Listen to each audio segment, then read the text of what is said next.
Alright everybody, so welcome back to heroeslaunch.gg. You might have been wondering already a little bit about the videos that we have these days, but actually we are going to try and promote the amateur scene a bit.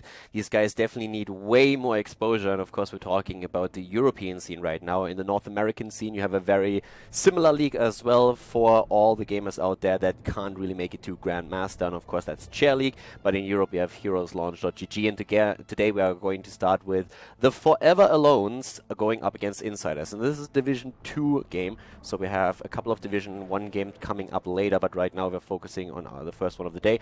Tomb of the Spider Queen is our first map, and once again just keep in mind that these guys are not playing necessarily on a Grandmaster level, so there's definitely going to be some mistakes made, but we can talk about that, can analyze it a little bit, and of course it also is true when we're talking about the draft. And when it comes to the draft, one of the things to really keep in mind here is that hero pools are definitely way more concerned on this level than they are on the competitive level. Even there we occasionally have a situation where a certain player gets a bit counter-drafted because his hero pool is a little bit too small. In this particular setup here on the other hand though, it's definitely that you have a couple of preference picks of heroes where you're actually strong at and others where you might not really be able to shine. Not 100% certain if that... Okay, the draft actually works. Apparently it seems like the lag problems that we just had recently with the draft tool are still persistent, which is why all of a sudden like 2 of the picks are appearing and it's not running 100% smoothly. But yeah, so in this case, as we are seeing, Tomb of the Spider Queen, Zul and Sylvanas are banned out. The reason behind it is actually quite simple. Tomb of the Spider Queen, more so than probably any other map in the map pool right now, prioritizes wave clear. If you clear the waves fast, you have a good rotation going between the mid and the top lane, you constantly control the access to the 2 turn-in points, and you can control the entire objective. Sylvanas, in addition to that, has also the advantage that she can push with the objective. It's very similar on Tomb of the Spider Queen as what you will see on maps like Infernal Shrines and also Battlefield of Eternity, where you have a Punisher or an Immortal pushing for you. On Tomb of the Spider Queen it's the Web Weavers, and Sylvanas can disable the towers, and therefore you usually get way more out of the objective than you would usually do. So in this case, both of the teams just say, hey, this is just a little bit too risky for us, we want to ban that out right away, make sure that we're not going to get snowballed, since especially Tomb of the Spider Queen can be a very snowbally map. The reason for that is also pretty simple. If you think about your opponent getting the first Web Weaver wave, roughly around level 7, and then maybe starting to get a lot of experience through taking down structures and getting an earlier level 10, they have a huge advantage over you in that early phase of the game and can just deny a turn-in to your team. So in that case, they can secure a second turn-in for themselves, and this just keeps going, and they will always maintain a level lead that usually translates into a talent lead. So that's the risk that you run here. When the first picks right now, we have the iNsiders starting off with Malfurion. He's in general one of the best starts into the game right now. There's of course a lot of strategies that you can run, but Malfurion has very solid healing. You can also spec him into Twilight Dream on level 10. You don't have to use Tranquility anymore since we had a change there. But he's great for mana with his trade. He also has the cooldown reduction here, which means he combos very well with a lot of the mages or with like ability-based damage dealers. Vala can also get a lot of wave clear through him thanks to the cooldown reduction on abilities like multi-shot. And the Forever Alones, they pick also ETC first of all. Now I'm not quite sure if the Oriel was really needed here as such an early pick. Usually you would try to combo her then off a bit later and you get a hero like Li Ming, Vala with her, maybe even like a Gul'dan, just someone who can dish out a lot of damage so that Oriel has energy. The ETC on the other hand is a great start into the draft here for them. With ETC they have a very good front liner that can make a huge amount of plays, which is fantastic for them. The iNsiders on the other hand, they have really understood what this map is about, and this is exactly what we've just been talking about, wave clear. It's all about the wave clear here. So getting the Johanna here doesn't really surprise. Yes, you still have the Muradin available to you, but Johanna is a beast and she's very tough to kill, and of course she has a huge amount of wave clear by herself, so that's already fantastic for them. In addition to that, if you actually time Gul'dan's Gul'dan's corruption with the Condemn of Johanna, you get a lot of hits here. And Gul'dan is amazing on the map, thanks to the wave clear, thanks to it being a very small map where he can get easily stacks for his corruption talent on level 1 by just simply joining the rotation between the top lane and the mid lane. So this is already a fantastic setup for the iNsiders starting into it. And at this point, we have the bans coming in, so the Forever Alones actually decide to ban out Alarak. We're still talking about bot laners here with the ban on Alarak. So if you're looking at Tomb of the Spider Queen, as mentioned a bit earlier, there's normally a rotation going on between the middle and the top lane, where you'd have 4 heroes rotate. And that means, of course, that you have one dedicated solo lane, which is at the bottom of the map. So right now, both of the teams still have to figure out, okay, which hero do we actually use there? And Alarak is a great option there. You can play a Thrall down here. You can go into, I mean, like, you can play any kind of hero down there that has very good lanes to stay by himself. A Chen, for example, would be another hero that you could use.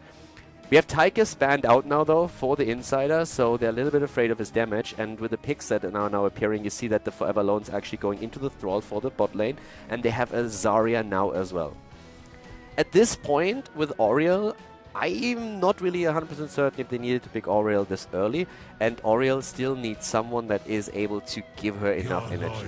Like, a lot of these heroes here give you at least a certain amount, but just not enough what you would really like here. War Machine, thank you very much for the sub, dude, it's appreciated. But the Zarya alone, I mean, having a Zarya in your team together with a support is just insane. She's basically Tassadar 2.0. I'm not giving her enough credit there, but you understand what I mean. Dawntree also, thank you very much for the resub. But Zarya is a shield bot, more or less. So she gives your team a whole bunch of sustain, especially, of course, if you run her with a good frontliner. And they have a Thrall in this setup now, too. But they still need that damage dealer. And I could see a Liming here for them. But let's find out what they're actually going to pick. The Insiders, on the other hand, they went into the Vala. The Sonya is a bit of a surprise here. So I didn't really think that they would play a Sonya in this setup. They were apparently a bit afraid of what they could play at the bot lane. I think a Chen would have also worked well for them. They could have gone into another melee assassin as well. The Sonya is not really a hero that we see that often these days anymore. We see it occasionally. If so, then more so on Infernal Shrines, since you have the objective spawning on the one spot. Sartaga, thank you very much for the sub as well. And we have the Forever Alones with the Kel'Thas right now. So there's a couple of things to say about the Kel'Thas. I actually like the choice here quite a bit. The only thing is, though, that they don't have like an auto attack damage dealer, a ranged auto attack damage dealer. They have a whole lot of sustain at the front line. Zarya has decent damage, Thrall as well, but Kel'Thas needs to be the one that they shield. He needs to be part of the rotation to get his own quest talent done as level 1. And they have a fair amount what they can do. They have Earthquake then later on, where also Kel'Thas is going to get, or should get, a lot of value since everybody's slowed down. They have Zarya that they can use for this setup as well. I could even see them not going for the Expulsion Zone here, which is the normal talent to take on level 10 with Zarya and try to isolate targets, but just trying to lock him in with the gravity. So it's an interesting setup for the Forever Alones. Also, that Sonya stands out a bit. Again, we are in Division 2 of heroeslaunch.gg. And guys, I guess let's jump into game number 1 and find out who's going to take it on Tomb of the Spider Queen. Alright everybody, game number 1 is on, and to the left side of the map, with the approval of Johnny Sins, we have the Forever Alone dudes with Bias on Kel'Thas, Celerity on Oriel, Rabbit on Thrall, Horus on Zarya, and Fallout on ETC. And to the right side of the map here at heroeslaunch.gg, Division 2, the Insiders with Pumax on Gul'dan. We are currently having Jolikana on Vala. We've seen Raxas on Sonya. And these other guys on Johanna and Malfurion that I can't see because of the chat spam. Zap and Christox. Okay, so now we have that set. But yeah, we have our first game here, and of course with the talents on level 1, as expected, we have a couple of stacking talents. Convection taken on the side of Kel'Thas. That was to be expected. The Demolitions Expert is being taken now. We're having the Echoed Corruption as well. So with the setup that we're seeing here, the two teams are just going to be really focused on getting those stacks in. Especially Kel'Thas has to be careful. There's a lot of sustain on the side of the team, but well, if he doesn't stand behind the tanks and behind the melees, then he's going to be in a bit of trouble. So far, he's taken a bit of damage, but wanted, of course, to get his stacks together. We're going to keep a close eyes on that, since, of course, if he dies, he's going to lose them. Rocking the skin, by the way.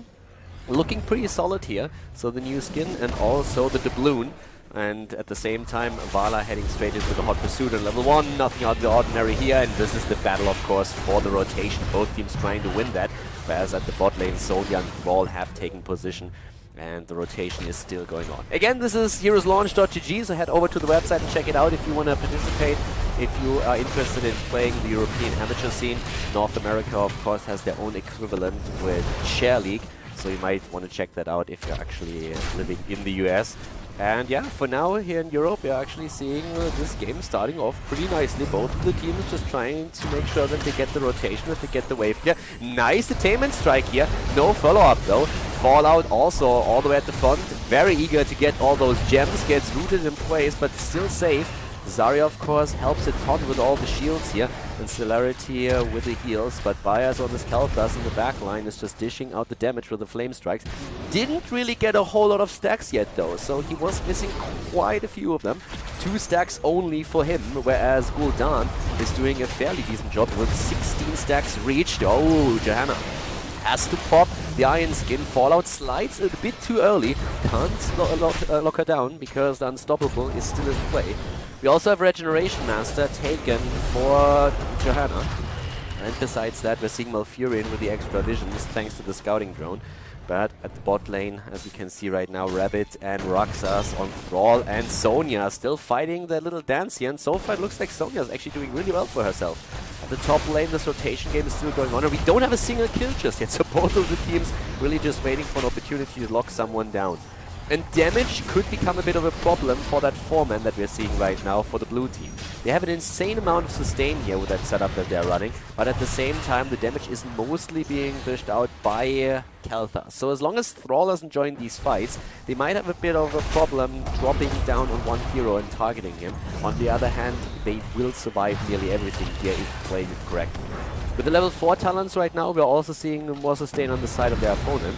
iNsiders actually took Laws of Hope on Sonya, and we're seeing punishment taken on Baba.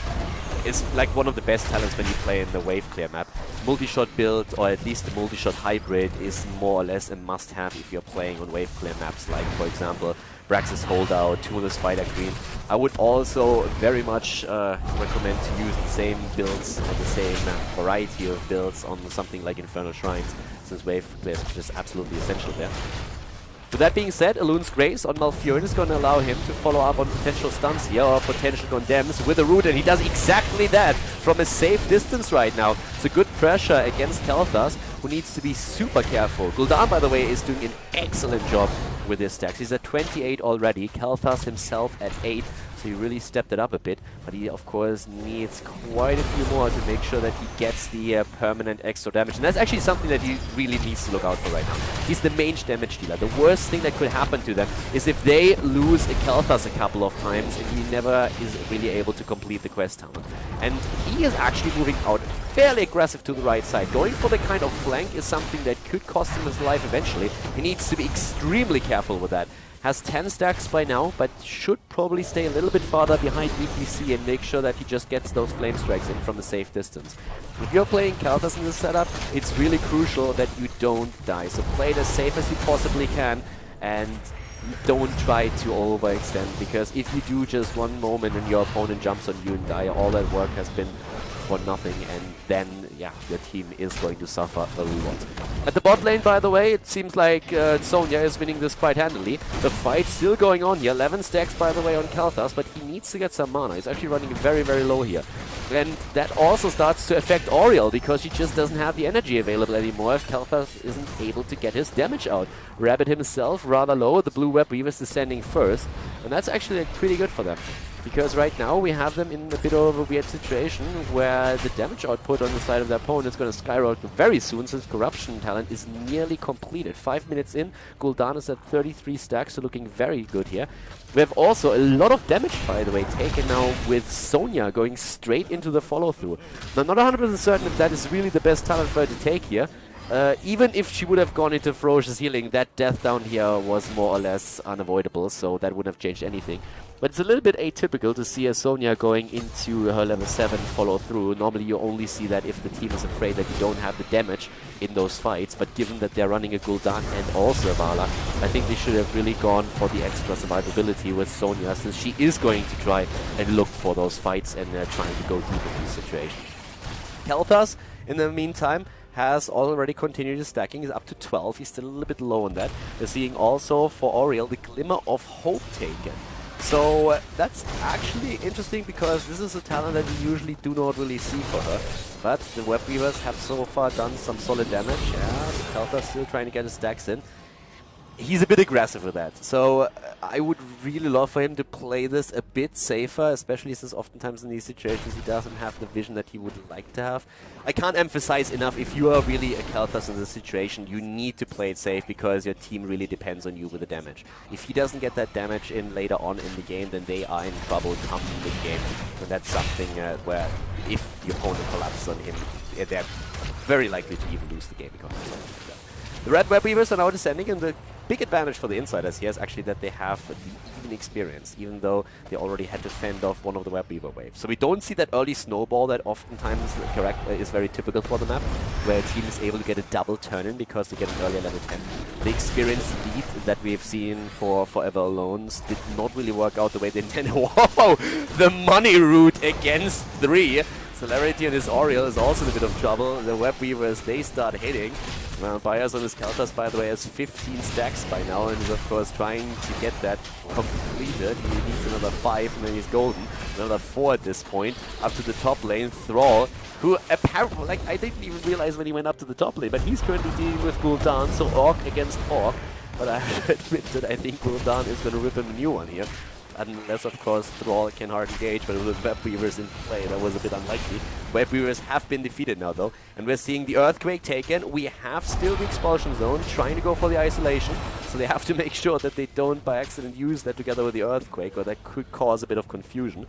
And we have Leap. Okay, backline jumps on Sonya.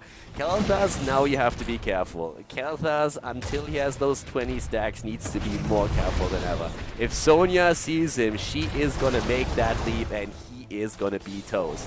He's at 16 right now, he's at 17, needing a lot of damage from Gul'dan, as is both the teams fighting for another potential turn-in. The gem count is there, and where's Sonya? Sonya currently is all the way down here, so she can't really get access to Kalthas. She would love to jump into that backline. And if then we are seeing either Johanna, Vala or Gul'dan follow up with another stun or with the damage, that could be the end of him.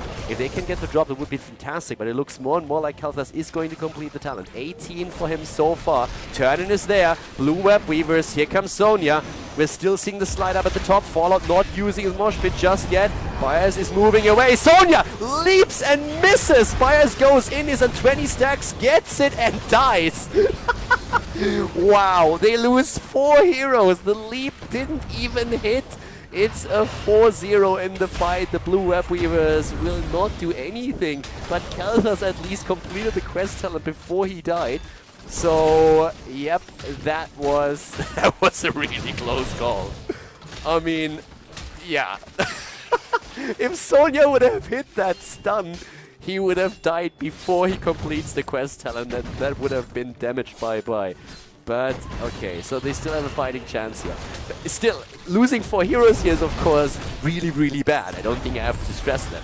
But at this point, at least, they have the damage that they needed. They have the quest talent completed. I love how Sonya, by the way, leaped right into nothing. So it was basically creating space, right? So you just make sure that you create space with that ability. Hashtag value. So for now, we're actually seeing a nice lead here, especially since now the Web Weavers are also descending for the Insiders. They have level 13 talents, and that gives us on the side of Johanna the Burning Rage, so even more wave clear for her. We're also seeing the Fell Armor used and Gloom taken on the side of Vala, apparently a little bit afraid of all that Kalthas damage. And well, talking Kalthas damage, Kalthas needs to stay in the back, which she currently does. Phoenix is on the ground, and now they still look for an opportunity to maybe take a bit of a fight there. They want to defend first of all. They need that 13 ideally before they take a big battle. But we have Johanna going very deep for this one. Has to activate the Iron Skin to move away here. The Web Weavers get taken out, at least in the mid lane. Down to the bottom of the map, on the other hand, it's a bit of a different story, since Sonya has been moving in here for extra experience and also attempting to just get one of those forts destroyed. Now there's Thrall, and Sonya immediately moving away with a Mystical Spear. Keep in mind, she's actually very, very squishy. Sonya has not only denied to go into the Ferocious Healing, but hasn't taken Wrath of the Berserker either. So she is going to be fairly squishy compared to what we usually see on her. She's not going to be that bruiser type up at the front. She will try and go in, drop the damage, and then move out again, or at least rely on the heals of Malfurion. But so far, she didn't really have to. The 13 talents should be here any moment right now for the Forever Loans. And once they have that, they might try and engage into a battle. They should actually. They're 2 levels behind, but they're at least on the same talent level. Pyromaniac has now been taken. He went also into the Burnt Flesh, so full build of that. And with the Tainment Strike, we now have also the Repelling Strike. So trying to it's basically like, get the fuck out of here, talent. So you're trying to just tell your opponent, shush and get out. So Pain is Temporary has been taken, the mic check as well. And, well, for now, we're actually seeing the camp take by Sonya at the bottom. Rabbit needs to be very careful, is already moving away. That was a close call, though, because Vala was already on him and would have used that Rain of Vengeance if she had an opportunity here. Yeah, Kalthas, you need to be careful, dude. So, Kalthas is here. And the Flame Strike in this case doesn't hit. They're trying to get the turn in, but they don't have enough gems yet either. And level 16 is only half a level away for the iNsiders. So once again, we have the fight down here at the bottom of the map. Camps are taken all over the place, but Rin Raxas up at the top. The Sonya is a bit far out, so she needs to be very careful. He currently holds 25 gems. If those are lost, that would be definitely a problem for them. We still have them in a situation where they can get another turn in, though, and we have Sonya trying to go exactly for that. So again, Mystical Spear is a bit of an escape being used here. Kalthas is not going to have a problem with the wave here at this point. He's doing fairly well with that. The gems have also been turned in for the blue team now, but it's that 16 talent which is the biggest problem for the red team. Once that is being hit, they will probably still have to fight this if they don't want to get snowballed into the ground, since 2 of the forts are also incredibly low. So another turn in for the red team would be very, very bad. And they're 16 now, so they have the extra talent lead. The iNsiders are doing really well with this. We're already seeing the Tenacious Roots taken. The rest of the team is a little bit slower, but the extra heals for Johanna going straight into the Holy Renewal. We have no escape for the speed, and the Frost Shot. An amazing talent for Vala. Gives her control during these fights. Of course, also the range allows you to just poke your opponent into oblivion. And with the Ruinous Affliction I've also taken on the side of Gul'dan, his damage output is going to increase even more. And he can't really complain about damage at this point. He's at 43,000. If you compare that to the mage on the blue side, we have 26k only for Kalthas. Not really bringing in the numbers just yet, which can of course still be turned around here. Johanna is very deep here. They're trying to go for the fight. Horrify already used. Oh, into the Rain of Vengeance. Nice move by Oriel, saving them for now. The Phoenix is on the ground here in the back line, but Kalthas is extremely low. He's trying to drop the damage expulsion zone already used, and we see Sonya very much isolated. Kalthas still falling here, but Rabbit on his Thrall is getting the counter kill against Sonya. Tries to get a second one against Vala. The silence is strong though, and once again Zarya with the shields. Thrall gets the kill against Vala, but pays the price and dies, and the poison eliminates ETC now as well. Horus and Celerity, the only 2 escaping from this one. A 2-for-3 trade in favor of the iNsiders, who now lead with 7 kills against 3. It was still a battle with 16 versus 13 talents, so a bit of a win overall. Well, it's hard to call it a win, to be honest, but still, it went way better than it usually should have gone for them. Losing Kalthas this early was probably a bit of the downfall in this particular situation. If they can keep him alive a bit longer, they have a very high chance of actually winning that fight. Thrall did a very solid amount of work. I'm not even sure, to be honest, at this point I'm not even 100% certain if he actually used his Earthquake. I think he didn't. It might have been interrupted. The cooldown is already back, and I'm not 100% certain if that is because it's up again, but it's a minute cooldown, so he probably didn't use it during the fight. Maybe it was interrupted there, but I think they could have maybe even followed up on him initiating there a little bit better than they did. But they have the level 16 talent. And with that, they're now also in a situation where they have the Fury of the Sunwell. So time is actually starting to really give them some nice tools to deal with all of this. They're also seeing the Reservoir of Hope now taken, the Tempest Fury together with the Giant Killer is going to make it a bit easier. And they haven't lost the keep yet, which is really the biggest deal here. So this is still one of the games that you can turn around. You're in a position where you can make your plays, especially since we're now also having the game train. So a few more shields by Zarya, and they're going to try and use those. Jumping in already. Fallout, they have all the ults ready. Here comes the leap, Rain of Vengeance, and down goes Kalthas. He's just too far out in these situations. Like, this is really the biggest problem that they have right now. They have 3 frontliners, if you include Zarya, but Kalthas is the one that gets jumped in all of these fights, and he is a bit too far out. The Horrifier, of course, is not going to make things easier for him, since Gul'dan is always looking for an opportunity, as just now, to isolate him with a good Horrifier, but Kalthas needs to stay farther in the back. It's of course very tempting for him to try and move in, get that kill and drop someone early on. But with all the abilities that we are seeing now for the opponent to engage, the Horrify to isolate a hero, the leap to just like jump on the target, even the follow up with Rain of Vengeance, and on top of that the Blessed Shield, you need to stay extremely far back and need to do the front line needs to do the job, needs to do both the initiation, and then you can follow it up with your damage. But he is the main damage dealer, and he is therefore also the priority target for the opponent. And that's something that just doesn't take enough into account right now. So the boss is taken, and that's of course a massive problem right now for Forever Alones. So they have to be super careful with this. They are on 5 man on the map again. And here comes the attack against Horus. Leap is in, and that's the end of Zarya. Tries to go for the expulsion zone there too, but that's of course a huge problem for them now too. So Thrall turned in at the bottom of the map, and they are now getting a Webweaver wave. They're very likely to still lose the fort up here top too. And especially with, of course, Zarya gone, they have to be careful that there's no initiate against them, since they still fight in the 5 versus 4 situation. Yep, there comes the engage. Auriel is using her ult. They get the kill against Sonya at least, but 2 heroes are down, Zarya and Khaldor. The keep has also fallen. The Webweaver is still pushing, and the level 20 is now on the board. The Storm Talent's taken with the Indestructible, and after Horrify, the Haunt has now been used too. The increased damage, we're also seeing the Ignore Pain taken. The Farflight Quiver is going to make the job of Vala even easier, since she can stay farther in the back. And this is actually something that also Khaldor should maybe think about. Once they hit 20, going into the Flamethrower and just staying even farther into the backline to make it more difficult for the opponent to gauge upon him.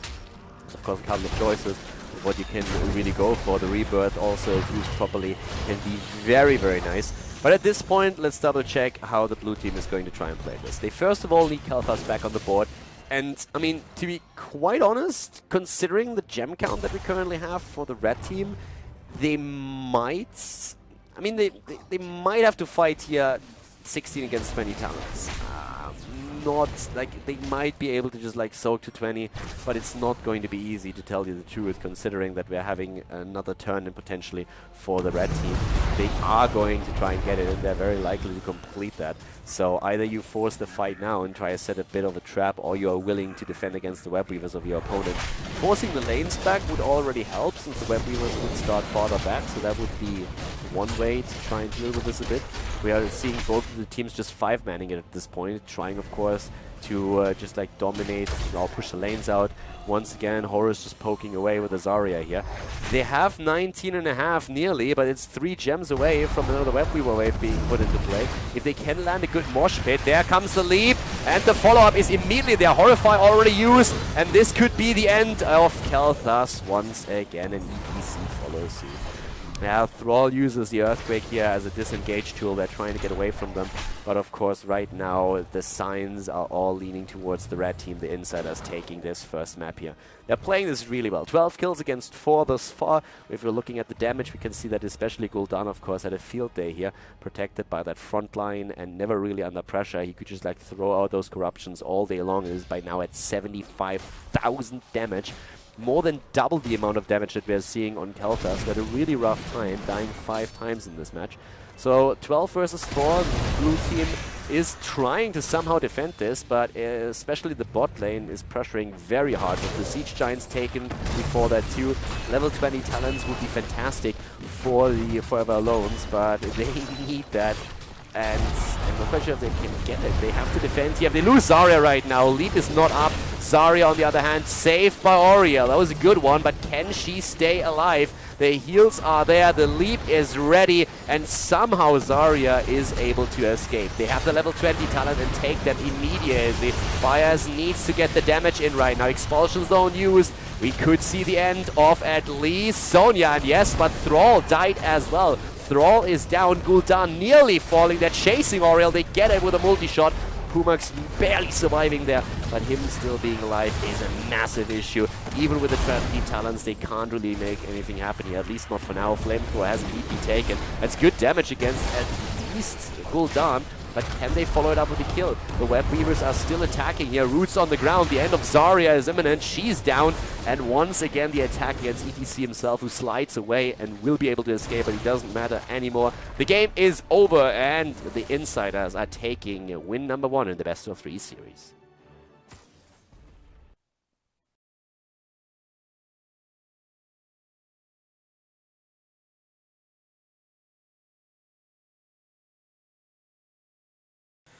Okay, guys, so our second game has just started, or well, the draft has started, and currently the insiders are ahead in the series here at heroeslaunch.gg. We have the Forever Alone dudes with a ban on Brightwing. Globals are being banned. Brightwing banned, Falstad banned, so that means ETC is still around. He could go for ETC again. It was a hero that the Forever Alones actually prioritized in the last game. I think their biggest problem really was just getting the damage in. That was something where they really struggled quite a lot. Chubbo Chubs, thank you very much, my friend. Thanks for the resub. And yeah, I'm a little bit interested to see how exactly this is going to work out now for the Forever Alones. If they're able to just like draft a comp that has a bit more damage potential, because the snowballs on the side of the insiders were pretty decent. So Malfurion, once again, being a high priority pick, has been taken here. The insiders, they say, okay, fine, we're going to go straight into the ETC.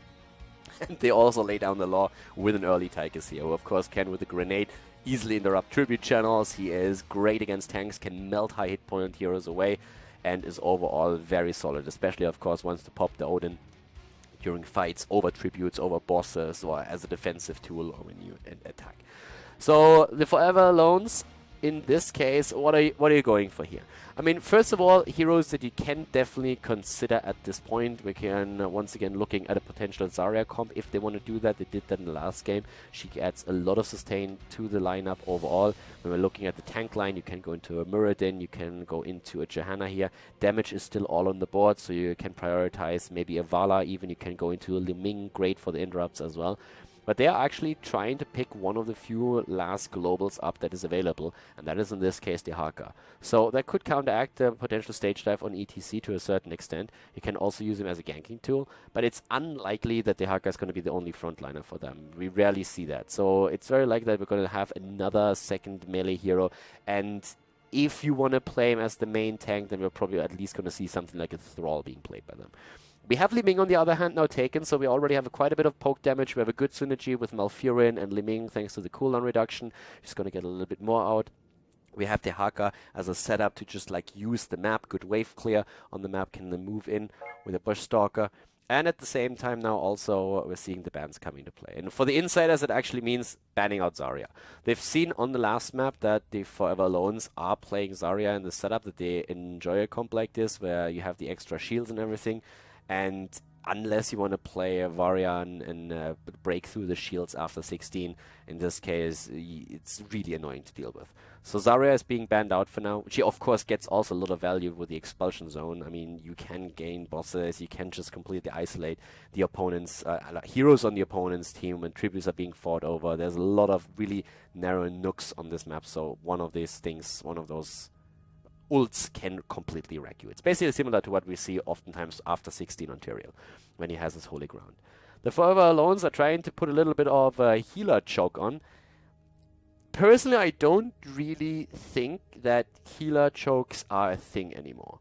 There's just too much good stuff around. You have a Malfurion, we have a Brightwing and an Oriel band, which still leaves us with a Rhaegar.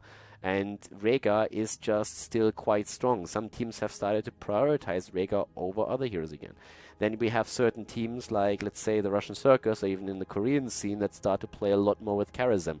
So these chokes that people try to go for these days, if you are not really willing to play against a certain hero, then by all means go for it. But if your thought process is, okay, we're going to ban out healers just to force our opponent into a weak one, you should probably rethink that, because there's so many good ones available right now that oftentimes that's not even possible anymore. I mean, we still see Morales, for example, taken every now and then too, depending on the opponent's lineup. If you don't have a lot of heroes that can jump the backline, Morales can win the game for you, or for your opponent. So right now, just saying, she's still not a regular pick. I mean, the big ones have been in this game already banned out, but still, Rhaegar is still fine here.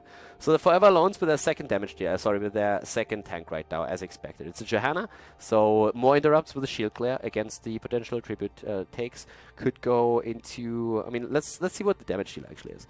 We could still see the Vala, to be honest with you. We haven't seen Vala taken yet. We have for the opponent currently Tyrael. Could, in theory, even go for a third melee. Could, for example, decide to go into... I mean, theoretically, you could even decide to go into something like an Illidan. I don't really think it's advisable necessarily against what's being on the board for Forever Alones, but you can argue that point. So you don't necessarily need to go for the second ranged if your opponent picks it away. But for the Forever Alones, I think Vala would actually be a very nice choice here. And they go for her, okay. So the Insiders, on the other hand, when it comes to the range damage, the question is still what are they going to take here? And right now, I mean, just like looking at the setup, I'm still like, they could even play with the Gul'dan again, I suppose. They have with Tychus already a very strong auto attacker that puts out the damage against that front line. They have interrupts. If Gul'dan keeps himself in the back, which he did in the last game, he would work here too. So you can definitely do that as well. And yeah, if you want to go into a mage. All right, there's your mage. I was about to suggest Jaina, maybe even. But they go into the Chromie instead, which isn't too bad. The one thing that they have to watch out for in particular is that that dirty Dehaka doesn't just burrow in the back line and tries to get close to Chromie. But she can be very annoying at this map for sure. We could, in this setup, actually see Johanna with a falling sword. Chromie, one of the biggest problems that you have is getting close enough to her. Falling sword on Chromie, and you can really wreck her. So there's a couple of ways how they can deal with it. Flanks would be good against this too, and that's where the Dehaka comes into play. So there's a couple of ways how they could approach it. I mean, they can decide in the game depending on how it goes, but let's jump into the second map between the Forever Alones and the Insiders here at Cursed Hollow. Game number 2, everybody. Cursed Hollow is the map, and to the left side we have the Forever Alones, who are, by the way, not in the lead. It's their opponent. We have Bias on Vala, Celerity on Malfurion, Rabbit on Li Ming, Horrors on Dehaka. Fallout is playing Johanna this time. And to the right side of the map with 1-0 lead in the best of 3 series here on Cursed Hollow, Pumax on Chromie. For the Insiders, we have Jolikana on Tyrael, Christox on Rhaegar, Zap on Tychus, and Raxas is playing ETC. So yeah, for Chromie already going straight into the Compounding Ether, which is what we usually see on her, so trying to go for the Sand Blast right away. With the rest of the setup, pretty much what you would expect. The block party taken on the side of ETC against the auto attackers here. We're still seeing the scouting drone from Malfurion, and already Fallout eating the damage here. Chromie is just going to try and do that the entire time. Pumax back there is just firing away already. He needs to be, of course, very careful that he doesn't get hit by a rabbit on his Li Ming, or that would hurt a lot. But already Vala up at the top lane. Dehaka is going to take one of the solo lanes that they have on here. Tries to go for the drag here apparently, but did not get that in. But we already have Chromie with 3 stacks here, so she's just going to try and continue the stacking. 25 heroes, and you can increase the damage even more. It's going to be it's going to be a real problem to actually get these tributes as long as Chromie is alive. So you really want to take these fights, because the problem is she's just going to interrupt you and poke you down eventually. Playing a poke battle against them is going to be rough. ETC trying to set up the shots for her, but nice body blocks. Malfurion missing the root here. That's a bit unfortunate for them. They could have been the first blood in the game. Fallout at the front line, and this Johanna is just saying, like, you just leave me alone. And Pumax is actually getting a sick amount of stacks already in the early game here. He's at 8. Likely to go for the piercing sands. Oh, the kill against Vala at the top lane. Look at that. Tychus is able to confirm a kill on the solo lane. So that was a bit unfortunate for them. It was a close call apparently, but still able to get that in. Pumax already going back, apparently running into some mana issues here. But the level 4 talent is ready, and that's the piercing sands now indeed. So at this point, they are very likely to get even a few more shots. Chromie, of course, getting that a little bit earlier. But let's see. Up down to the bottom of the map, we have Jolly Taker going up against Horus. And yeah, Chromie is currently seeing... What is Chromie actually doing? Alright, wave clear Chromie confirmed. Okay, fair enough. So, yep, well, it looks like Rhaegar is getting some assistance here. He's, by the way, going for the Colossal Totem, and will later on 16 most likely get his Earthgrass Totem ready, just to get that synergy going here. But yeah, Chromie helping out Rhaegar a little bit to get the camp at 2 minutes, so it should actually coincide with the tribute that should spawn any second right now. We have the Hero Stalker taken again. Now, I've been talking about this talent a little bit. I don't really think that it's a great choice. I think one who collects is in the setup that they're running here way better for them. He's going to rely way more on the extra stacks from minions than from hero kills. I don't really think that this is going to be this kill heavy, that it really gives you anything. Most players that I've seen so far, unless you go for snipe comp, are usually preferring one who collects. but if you plan to be in a lot of battles and fights and setting up those ganks, then the Hero Stalker can be a great talent. I just don't really see that happening with the comp that they're playing here. If they would play more globals, then maybe, but right now the Haka is actually busy at the bot lane defending here. We're seeing still the poke going on, and this is like the problem that we've been talking about. Both of the teams have now level 4, so it's not only Chromie having access to her second talent. Besides that, we're having the punishment taken, but especially Chromie is going to do work. The question is the Haka going? Yeah, okay, he moved into the top after defeating, but now Chromie is just firing away. She's at 12 stacks already. She just needs to be careful where she positions herself, exactly for that reason, but Vala is down. Yep, Li Ming hit the damage in against Chromie, but she's still alive, and that's Vala eliminated. And once again, another big shot against Horus too. Good Iron Skin usage on the side of Johanna. ETC was ready to confirm that kill, but Malfurion still falls, and Chromie gets the tribute channel through. She's at 16 stacks already, by the way, which is of course fantastic for her, trying to confirm the 20 so that she gets even more damage. And at this point, Pumax is just firing like a machine gun from the backline, and it's incredibly difficult for the opponent's team to make anything happen here. So once again, Forever Alones are suffering against this quite a bit. It's very hard for them to engage against Chromie as long as Pumax plays the safe. Alone on the lane, it's a little bit difficult for him, but as soon as Tyrael and also ETC join up with them for the team fights, it should actually be fairly easy for her to stay far away in the back. Especially, of course, since we are going to see those late-on talents giving her even more range and ability to just like snipe. So for now, we have the Mobius loop, and the cooldown reduction is there. Vala, and goodbye. Vala is down, shots fired, and that is once again a confirmed kill, and by now 17 stacks on Chromie. So she is really close to completing the 25. Another fight over a tribute could actually already do that for her. Cleanse being used now as well. We're having Zay's Vengeance, full orb build with the Triumvirate taken on level 4. We're seeing the Blessed Momentum for Johanna. And already the shots against Rabbit up here to the top gets good damage in against Chromie at least, but the Tribute, they have let it go. That's just everybody up at the top lane. The Haka was trying to get a little bit of counter value down to the bottom of the map, but of course with Vala dead, they just decided to give it up for now. They are still in a good position when it comes to experience, so this is like one of the things that is really going well for them. Their problem is just that kill count and the tributes, the objective. It's 0 kills against 4, which shows pretty well that they have trouble dealing with a backline mage here. But we have also another fight coming in very soon over the third potential tribute for the iNsiders, and that is going to be the real test.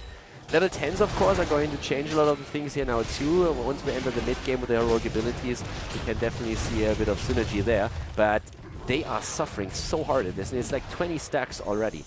And they are playing it so far back. And once level 9 is hit, Chromie already has her heroic ability.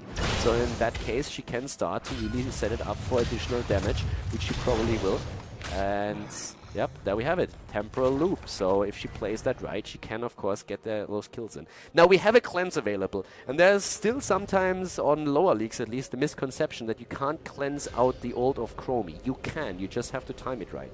The problem is that if you hit cleanse immediately after temporal loop has been activated, it will not cleanse out the actual effect. So you have to wait a little bit before you use the cleanse. And that's what you have to do on the side of the healer to make sure that you get that through. Good interrupt with the shield glare here. We have level 10s very soon for both of the teams. Chromie is moving farther back, and she really has to. Tychus is currently dealing with Li Ming, but a huge battle as we are seeing Johanna trying to get close enough to Chromie. Pumax is moving back, gets those shots in, is currently at 22 stacks, and they can just simply fall back a little bit more. Nice hits, and that could be the end of... Oh, the Haka. The Haka down, Vala on the run, she's eliminated too. It's a double kill, level 10s in play, and guess who's gonna fall next? Well, it could be Malfurion, but we are seeing especially Johanna in trouble, and another grenade confirms the kill on her. Another big shot against Malfurion also eliminates the healer on the side of the Forever Alones, and Chromie is just firing away. 25 stacks already on a Sandblast, and now the curse against the blue team too. Really well done. So at this point, we're actually seeing, in terms of damage especially, 19,000 already on the side of Chromie. There's a temporal loop, and boom! Nice stun also on the side of ETC, timing that perfectly and allowing now Pumax to take Li Ming down. So once again, we're having sick value thanks to the curse being dropped at the right time. 9 kills against 0. and the level 10s versus 10s are now in place, so we could maybe see one engagement and trying to just get a bit of synergy here, but it's really getting a little bit tricky. Malfurion actually going into Tranquility. Now, I'm actually one of the guys that thinks that Tranquility is still absolutely great. I totally agree that Twilight Dream, depending on the composition, can be the way better ult and can be absolutely fantastic right now. But I don't really think that Tranquility is necessarily a bad ult. It has definitely its place, especially against AoE damage. In this setup right now, I'm not quite sure what that's supposed to do. And oh my god, the slaughter! There comes the ult on the side of ETC, and a triple kill follows it. Great mosh pit being used here. And yeah, in that case, of course, there was just nothing they could do about it. They are getting stomped into the ground at this point, and it's just that comp that really works so well against them. And one of the big problems that they're currently having is that with level 13, Chromie has reaching through time. So you even increase the range further. And if Pumax plays this right, he should never be in a position where there can be any kind of counterplay against him. The only hero that should potentially be able to get close to him is the Haka. And if Chromie plays it well, she should be completely unthreatened by it. So coming back into this game, that's going to require an incredible miracle in my opinion. So once again, Chromie is going to fire away here, and yeah, we're already seeing this happening. Just, oh my god, this hurts so much. There's a Tranquility being used, but against that on-point damage, very unlikely. Oh, in the face! Very unlikely to keep them alive here. Malfurion gets sniped. Chromie is just getting the works in. Pumax, the only problem that Pumax has right now is that he might run out of mana, but that's already about it. Nice Iron Skin here by Janna, trying to escape here once again. The good drag against CTC. They're trying to confirm the kill here. It's close, but he is able to get away, and once again, Chromie just fires them into the ground. Fallout nearly dying when Johanna has to move back. Was attempting to get close enough to ETC to confirm the kill, but they save the keep for now. So the keep is saved. Everybody on the side of the iNsiders is already moving away now. And we're currently seeing at least Horus attempting to get some experience up to the top lane, getting some value out of that global and attempting to make sure that they're not falling too far behind, that they can catch up, get level 13, force a fight, and then try to just turn the game around. But the damage output, once again, we just have to highlight that here. 33,000 on the side of Chromie, 21k on the side of Tyrael, by the way, so he also contributes quite a bit here. Tigers, not really so much at this point. One of the reasons, of course, is that he was on the top lane against Vala for the early game. He didn't really participate in too many teamfights just yet, whereas Chromie was in the mid lane where we had a 3 versus 3, so a lot more targets for her. Get the damage in. And that's a desperate attempt to get a kill. But it might actually work. So they're trying to go for ETC here. And the lockdown with the root. But a nice cleanse. Really well done here by Rhaegar. Good cleanse. The root not taking effect. And now the turnaround attempt. But Tychus is about to fall. He's down.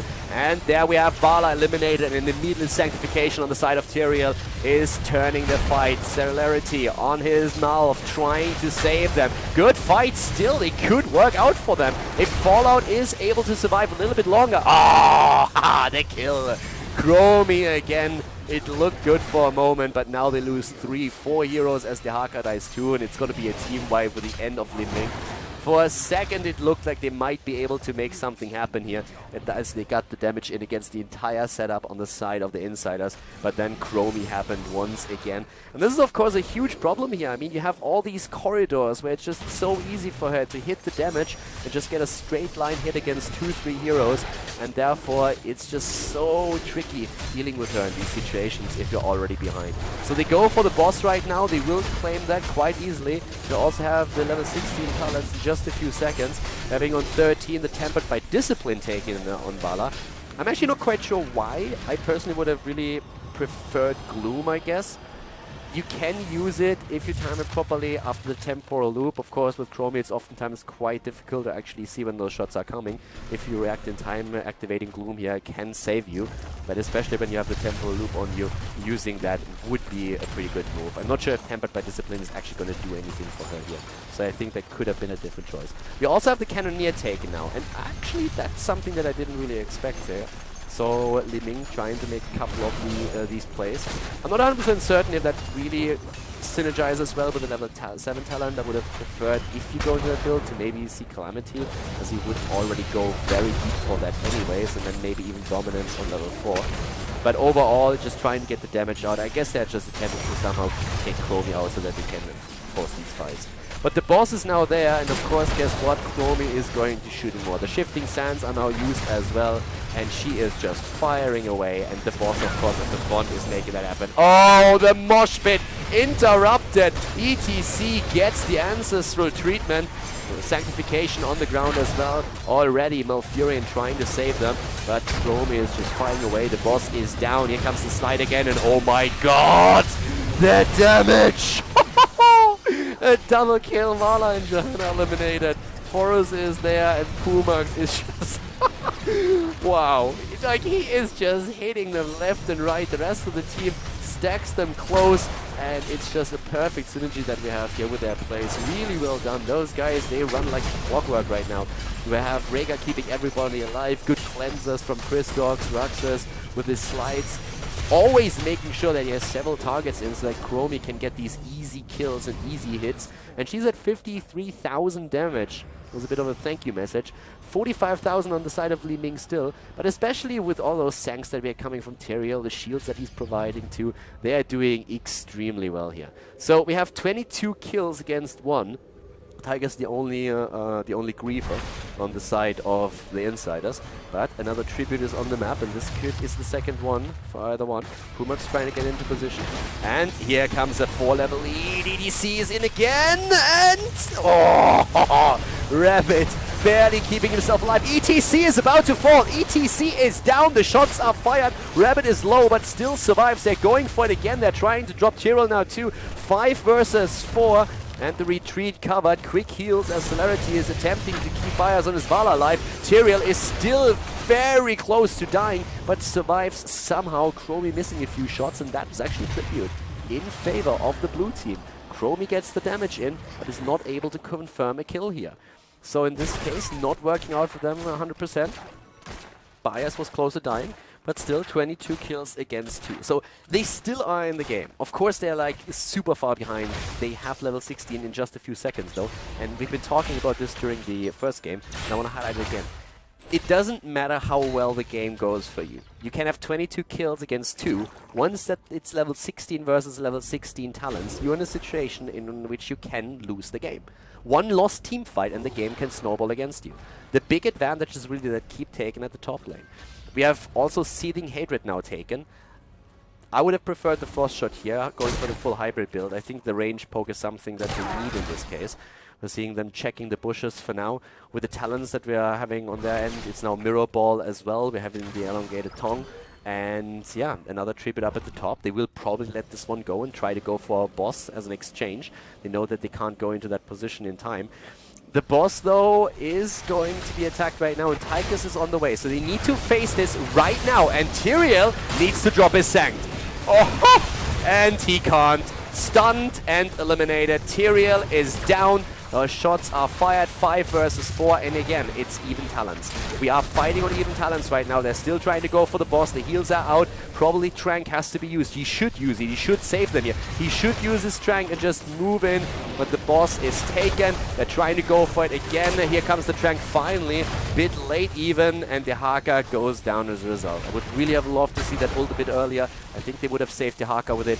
Now we are seeing another engage, and immediately the quick mosh pit, but interrupted as is. 4 versus 4 still. Good shots by Li Ming though. She gets the damage in, but Malfurion is down. The boss has been taken and is on the fort, but now we're seeing another tribute spawn, and that is going to be a curse. Now, all in all, I actually like the decision that they made, that they said, okay, listen, we're going to give them the tribute, we're going to go for boss. It worked well. They took the fight as early as they could because they realized that the opponent is not going to be able to fight with even numbers. The problem was, I really feel Malfurion should have used his ult a bit earlier here. If he does that, the Haka will have way more hit points. They are going to save everybody, and I believe they might have been able to take even a second kill. Now, of course, they lose already points on the core thanks to the curse and the catapults pushing through. Second keep has been taken. Here comes the attack, and no cleanse since Malfurion is dead, but they still... Oh! I want to say they still save Vala, but actually they don't. Looks like Tychus is barely getting out of this one. Rhaegar, on the other hand, has fallen. I couldn't even throw his heal out before that. I'm not even sure why he didn't heal Tychus. Maybe he was stunned out, they just didn't see it. But yeah, I could have probably healed him here and did not. Didn't really make a difference. Tychus got away anyway. So that wouldn't have changed anything here. The level 20 talents, of course, are now also fantastic, which allows the past and future me to be played by Chromie, and therefore we have the double kicking in right now. Also, the death metal has been taken. We're seeing the focused Diodes and another boss up at the top lane, as we are seeing most likely a bit of a play for it, or at least a trap being set up. 80,000 damage on Chromie by now, 67,000 on Liming, who's doing a very decent job here. Vala and Malf are the two that are really suffering in this game so far. 8 kills, or 8 deaths, and 7 against them. The only hero, by the way, that hasn't died yet is Chromie. Chromie keeping herself super far in the back. I mean, it's definitely the one thing that she has going for herself, that she's such a long-ranged mage, and therefore you can always stay safe in the back line. Having the ETC peel for you and also Ethereal with the potential sanctification, of course, is not really bad either. But the blue team can't allow the boss to be taken. The boss would move straight for the core, so you can't allow that to be taken. That's why they posture around here up at the top. They know that they need 20 ideally to fight here, but they cannot allow the boss to be claimed. There's a heal barely against Chromie. It was a good move. That was actually the Haka moving in. We've been talking about this. Interrupt not there. Sanctification together with the mosh pit. The kill against Johanna. Trank is being used, but it's not going to do anything. The Haka also eliminated. Great synergy once again. Very well played by the iNsiders. Dropping the mosh pit and the sanctification at the same time. It was an old school comp that we always had with Uther played together with ETC, having the Divine Shield and the mosh pit, and the poor man's version of it was always sanctification. Syncing that up is actually way harder than it sounds, but they made that happen and they got a double kill. They will take the boss here, and that should result in them claiming game number 2 now as well. Very well played on the side of the iNsiders here. Very solid performance here by them. 27 kills against 4. But it also shows that there is still the one thing that I still want to emphasize a little bit is that even though they killed so many heroes, thanks to the global soak that we had on heroes like the Haka, and them always trying to keep the experience even, they always had a shot to come back into this as it was even talents. I really feel the fight at the boss down here was crucial to come back. If they could maybe, like in the early game, even save a few more heroes, this would have been a different game. So far it's very dominant by the iNsiders, and they played extremely well. But it always shows that in heroes you can come back. If at some point the opponent's team, no matter how dominant they were, gets complacent, you have a chance for a comeback. Right now, though, the boss with all its damage already on the core, yeah, Tychus ult already on the ground, the boss with the stuns here, Siege Giant's catapult. This is GG. Another kill confirmed as we're seeing the Haka die again, and this is it. 2-0 victory for the iNsiders over Forever Alone. GG, and well played.